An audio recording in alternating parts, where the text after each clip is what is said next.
ہے۔ لوگوں کا حساب اعمال کا وقت نزدیک آ پہنچا ہے اور وہ غفلت میں پڑے اس سے منہ پھیر رہے ہیں۔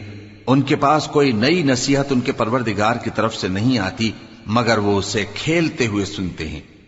ان کے دل غفلت میں پڑے ہوئے ہیں اور ظالم لوگ آپس میں چپکے باتیں کرتے ہیں کہ یہ شخص کچھ بھی نہیں مگر تمہارے جیسا آدمی ہے، تو تم آنکھوں دیکھے جادو کی لپیٹ میں کیوں آتے ہو؟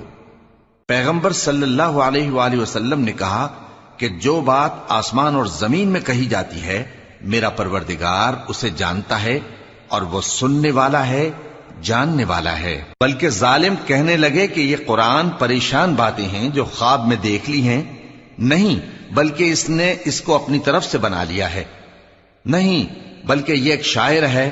تو جیسے پہلے پیغمبر نشانیاں دے کر بھیجے گئے تھے اسی طرح یہ بھی ہمارے پاس کوئی نشانی لائے۔